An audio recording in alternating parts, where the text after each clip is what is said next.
Burunning burnasida, Qaraqurum tog'larining bag'ridagi ko'ni bir kapida, garchi har ikkilisi yosh bo'lsa-mu, ammo to'limi ishchan ayol o'tgan ekan. Ularning to'yi biz burundan anglab kelayotgan cho'jaklardagidek 40 kecha kunduz nihoyat katta hamda hashamatlik, dog'dug'liq o'tkazilmagan bo'lsa-mu, ammo ularning bir-biriga bo'lgan muhabbati va hurmati ularning rishtasini o'zaro ching bog'lab turdi ekan.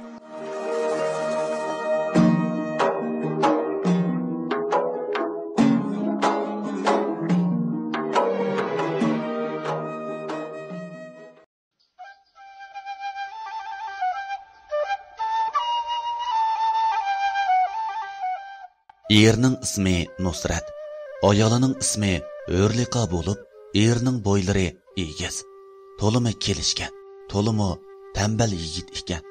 Ayolining bo'lsa, sochlari uzun, kirpiklarining uzunligidan ko'zini har bir oshqinida qishig'i tegib turadigan, o'rinlari bo'lsa unchidak, eg'izlari o'ymoqdak, terilari bo'lsa har bir yutum suv ichganida suvning uning teniga eqib tushganligini ko'gili bo'g'idek darajada oq bo'lib, qorg'inlikka odam havas qilgudek chiroy ham o'sni jihatda kamolatga yetgan go'zal ekan.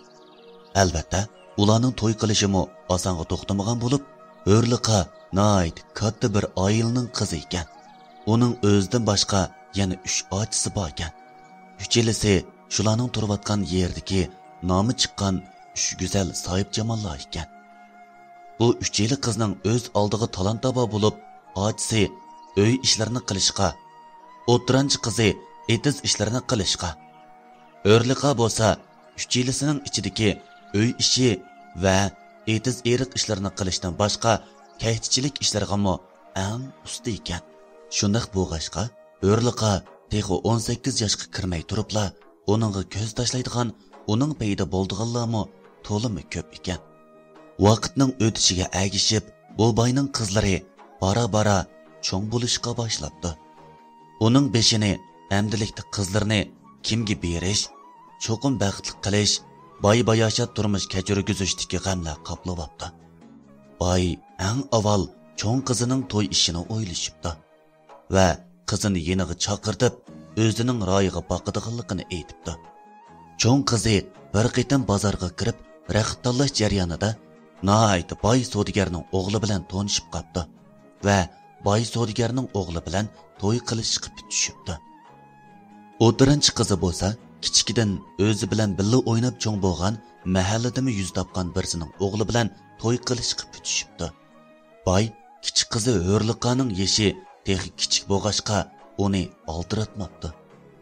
Hurliqami o'ynag'inni o'ynab, kulikisini kulib, kunlarni xo'shal xuramliq ichida o'tkazish bilan birga oshu mahallaga yangidan kelgan bir o'ymichi bola bilan tanishib qoldi.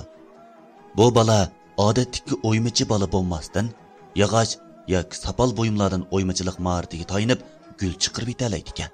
Qizmi bu yigitning yasagan sapal buyumlarini to'limi yaxshi ko'rdi ekan.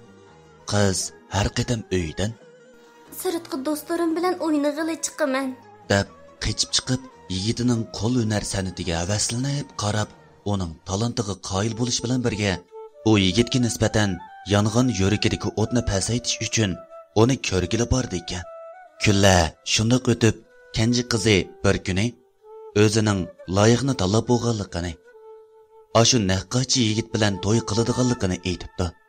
Lekin bu qizning otasi uning topgan yigitining to'limi namorat ekanligini, uning kelgusidan g'am qiladiganligini, qaytadan o'ylanishni aytib, uning talabini keskin rad qildi. Kenji qizning ochillarining ishkilasining topgan a'lirimi xeyli boy bo'lg'ashqa, har qaytam singlisini ko'zla, singlisiga tanbih berib, u kallasi ishlamaydigan, sen qachonla qarshi dadamni g'am qildirasan. Bir naqashchining nari yaxshi. Sen kelgusini o'yla. Heyrimu sen dadamni ochiqdan bo'g'ildirib bo'lding. deb kenji qizga boshqacha nazarda qarshi ekan. Lekin kenji qiz bo'lsa, ularning deganlarini qirg'imi ep qo'ymasdan o'zining fikrda ching turdi ekan. Oxiri amalsiz qolgan ota ikki cho'ng qizining to'yini qilib qo'yib, kenji qiziga kelganda bo'lsa, Siz tehi kichik, avval sal yeshingizga to'shing, deb boshqa gap qilishdan o'zini ilib qechibdi. Buni ko'rib, qizning ko'ngli shundoq yerim bo'lgan bo'lsa-mu, lekin dadam cho'qim ikkimizning to'yini qilib qo'ydi. U meni shunchalik yaxshi ko'radigan tursa, deb o'ylabdi. Kunlar o'tibdi, oylar o'tibdi. Naqaychi yigit bilan qizning o'ttirdagi ishqi muhabbat bag'ansir kuchayishga boshlabdi. Ularning bir-birisiga bo'lgan muhabbatini boshqalar hikoya qilib so'zlaydigan bo'pti. Bu gaplar quliqiga yetgan boy kichik qizi Hurli qoni bir amal qilib o'ziga o'xshash bira boyning o'g'liga qizining roziliqsizla berib etishni o'ylab, qizini yeniga chaqirtib, uning Nusrat ismlik naqaychi bola bilan to'y qilishga qo'shildiganligini. Lekin cho'qim oldi bilan u yigitning o'zining siniqidan o'tish kerak ekanligini debdi. Qiz bo'lsa, Nusrat to'limi aqlliq, u cho'qim siniqingizdan o'talaydi, debdi. Dadisi beshni langshtib, "O'ndoq bo'lsa, o'sha yigitni yenimga chaqirting", debdi. Qiz ma'qulligini bildirib, yigitni otasining yeniga elib ketdi. Lekin yigitni ko'rgan dada bu yigitning oddiygina turqiga qarab, shundoq go'zal qizini mushundoq yot shahardan kelgan birga berishni zodili kallasidan o'tkazolmay, o'zining qaroridan yenib olib, u yigitni o'rmonlikqa berib, bir katta imorat putkidak daraxt kesib kelishga avatibdi. Lekin yigit ko'p o'ylamayli o'rmonlikqa beribdi.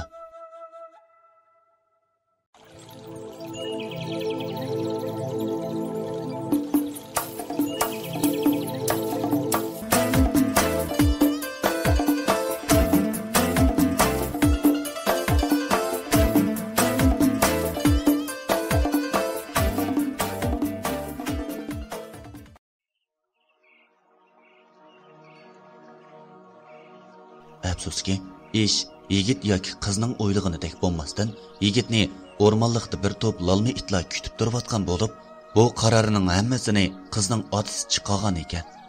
Uning birdan-bir maqsadi qizini uningdan yiroq qilib, o'zi tanlagan yigit, o'zi tanlagan oilaga yo'q qilish ekan.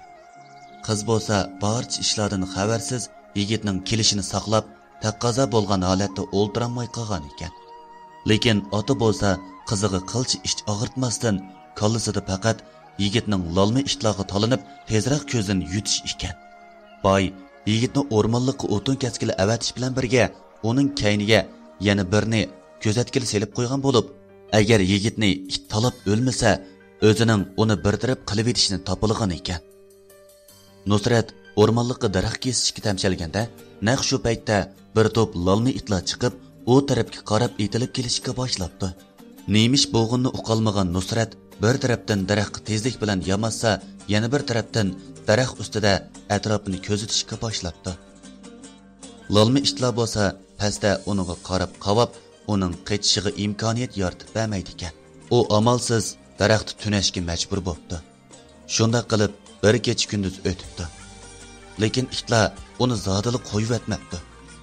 Yigitning amalsiz qolganligini ko'rgan boy avatgan yiliqi odam uning baribir o'ladiganligiga ko'z yetib, boyning yeniga qaytib berib, uning allaqachon itlarga talinib o'lganligini, endi g'am qilmasimi bo'ladiganligini aytib, boydan katta in'omlarga erishibdi. Boymi xotirjam holda qiziga: "Qizim, sen tanlagan yigit mening siniqimdan o'tanmayli qolmay, yana jenidan ayrilibdi. Demak, u sening tanlig'iningdek uncha yaxshi ko'rishingga arzimaydi ekan. Bo'ldi, ko'nglingni yerim qilma. O'zinimi qo'g'diyamagan odam mening e'tiborli go'zal qizimni qandoqmi qo'g'diya olsa?" deganlarni aytibdi. Qiz otasiga ortiq gap qilmay, o'z hujrasiga qaytib, qattiq o'ksib yig'labdi. Uning yig'isini anglagan uydagi xizmatchilarmi, hattoki jonivorlarmi uningdek shundoq bir oq ko'ngil sodda qizning mushundaqla o'z muhabbatidan ayrilib qolganiga ich og'irtishibdi. Lekin ularmi bu ishga amalsiz bo'lganligi uchun qizning baxtsizligiga qarab turishdan boshqa amal qilolmabdi.